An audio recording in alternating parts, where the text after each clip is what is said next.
All right, Shalom. I want to start off by giving all praise, honor, and glory unto Yahweh, Ba'ashem, Yahweh Shai, Ba'ashem, Ruach HaKodesh. I want to give double honors to our apostles and elders at Great Millstone. Peace and blessings unto the elect.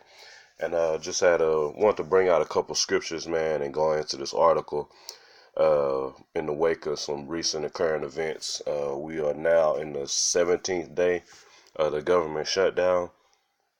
And Lord willing, it continues on as long as possible, man. As long as the Most High see fit, for whatever He has set forth. And also, we're seeing, well, I see it's all these small cases of it, where certain stores have been turning down. Well, in some states, it's the SNAP program and other names in other states, man. Well, basically the food stamps, man, have been being denied in certain areas in the country already. And on February 1st is supposed to be the main date that is more widespread, so where they're going to be not denying that. On top of the fact that income tax checks will be held back from being sent out.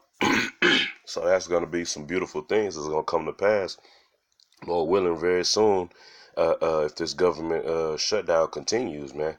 Now you seeing Trump now, it's been breaking news pretty much most of the day that he's pushing to label the border crisis, so-called border crisis, as a national emergency, man. So that's pretty much what it sparked this lesson, man. Just wanted to touch on some key things that would happen if a national emergency was declared. And me, honestly, just my opinion, I don't feel that it's going to happen, being the strong division amongst Esau right now in America, that everybody is looking at it like there's no reason to declare a national emergency, because there is no national emergency. But we never know what could happen, man. All right. And but I'm gonna bring out a couple scriptures and read a little bit from this article, man. Lord willing, to be some edification come out of this. But this is Habakkuk chapter 2, and get straight to the point at verse 3. It says, "For the vision is yet for an appointed time, but at the end it shall speak and not lie." That vision is dealing with different prophecies that's been spoken of in the scriptures, man.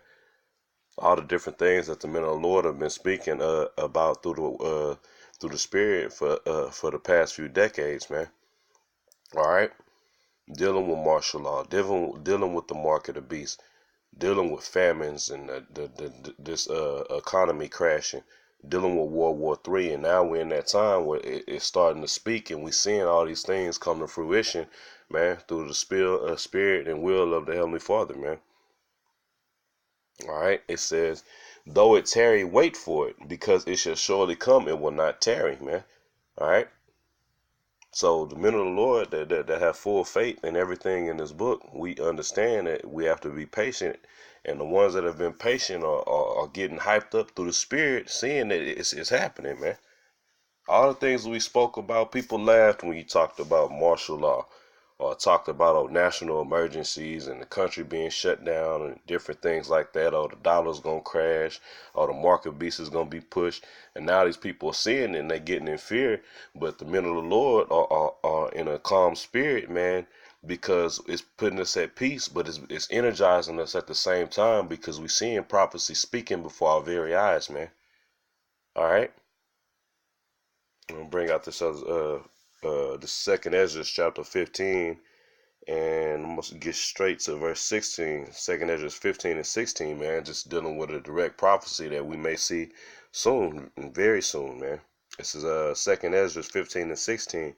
"For there shall be sedition among men, and invading one another. They shall not regard their kings nor princes, and the powers of their actions shall stand in their course," man. And you just real quick, just a quick Google definition for the word sedition. It says conduct or speech inciting people to rebel against the authority of a state or monarch. And you seeing that on low levels, man. But the longer that this government shutdown lasts, especially once these all these government programs come to an end, you're gonna start seeing, because not only Israel is being affected by this, man. You got a lot of these government workers who are not of the nation of Israel, man. And if this thing continues on and they not making no money, because you got the majority of Americans are one or two, if they lucky, are in a good position, 3 checks away from being homeless or evicted from wherever they live, man, losing their home and everything they have, man. And in the wake of that happening, people resort to drastic measures, man. And when you done lost everything, the only thing you can do, anger comes into play, man, and you act out, man. All right. But when the Americans start to act out, it's gonna be gunplay. It's gonna be fires started everywhere. It's gonna be riots, man. It's gonna be great turmoil, man. All right. So even like I said, me personally, I don't feel like there's gonna be a national emergency declared, based off of the so-called border crisis. All right.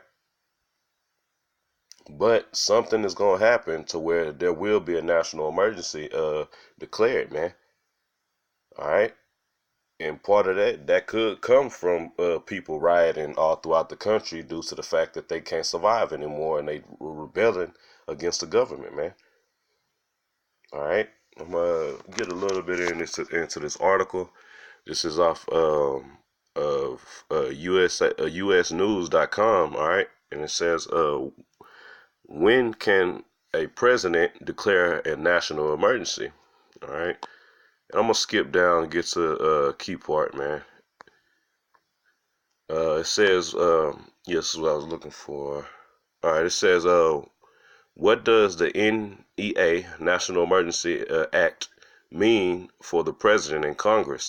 The act allows the executive branch to declare a national emergency, but the president must cite the specific emergency powers that he is activating to make the declaration under existing statutes. There are hundreds of provisions of federal law that delegate the president extraordinary authority in time of national emergency. And that's why I said I don't feel there's going to be a national emergency declared at this time based off of so-called border crisis, because like you said right here, the president has to cite specific emergency powers. All right, well, basically give a valid reason, man.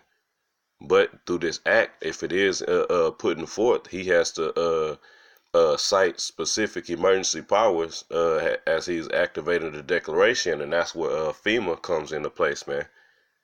For brothers who haven't looked into it, man, you can kind of go into certain documents or dealing with FEMA, which is Federal Emergency Management Agency, and they're the main ones that's gonna be basically enforcing a lot of the powers under the executive branch. All right.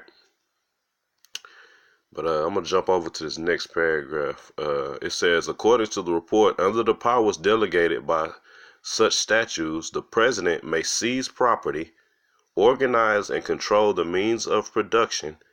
All right. So off top, man, like for all these people that feel that they have some type of property or they own something, in case of a national emergency, that goes out the window, man. They can seize your property. It says organize and control the means of production. All right. So all production is going to fall directly into the power and authority of the executive branch.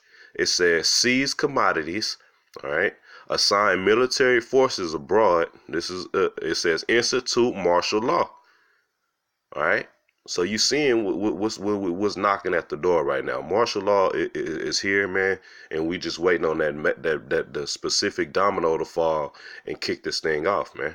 All right, it says and control all transportation and communications, man. And you think of different instances of when there's been national emergencies in presidential history, man. As of recently, the last two presidents, Barack Obama declared a national emergency, and George Bush during 9/11. All right. And what happened at that time, man? You saw all transportation, communication, all that was shut down after 9/11, man. All right.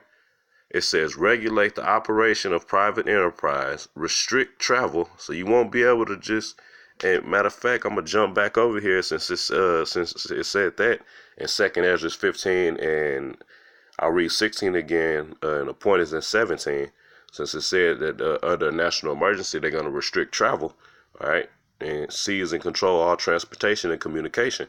All right. It says, 2 Ezra 15-16 again, for there shall be sedition among men and invading one another. They shall not regard their kings nor princes, and the powers of their actions that shall stand in their power. And you're going to see people rise up when the national emergency and martial law is declared. The people are going to naturally inclined to fight back, man. All right, but this is the point I was looking for in verse 17. It said, man shall desire to go into a city and shall not be able. All right, right here again, it says restrict travel. So these are things, man, this prophecies are speaking, man.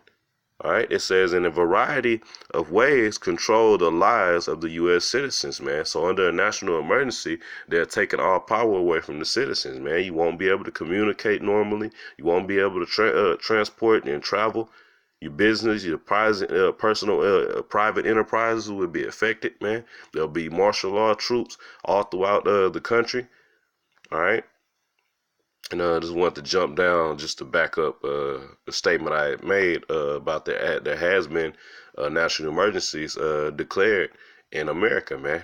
So for people who think that it's so far-fetched and it can't happen, it says who has declared a national emergency and when. Many presidents have declared national emergencies during their time in office. President Barack Obama declared a national emergency in 2009 during the swine flu outbreak to allow hospitals and local governments to establish sites to deal with the virus. In 2001, President George W. Bush declared a national emergency days after the 9/11 terrorist attack that suspends certain aspects of the law, including provisions that limit the size of the military, man. All right, and that's all I'm gonna bring out, man. Just wanted to bring out some of those key things that'll happen and once a national emergency is declared, man, and show you that this is all throughout the scriptures, man.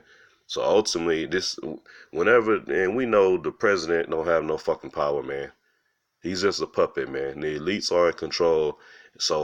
And ultimately the Most High is in control.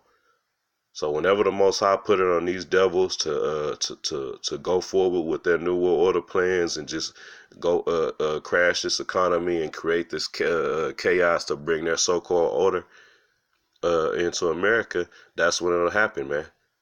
But I'm gonna end it on that, man. Once again, Lord willing, this is edifying unto the Most High's elect. I'm gonna give all praise, honor, and glory unto Yahweh, Ba'Shem Yahushai, Ba'Shem Ruach Wadash. Double honors to the apostles and elders of Great Millstone. Peace and blessings unto the elect. Shalom.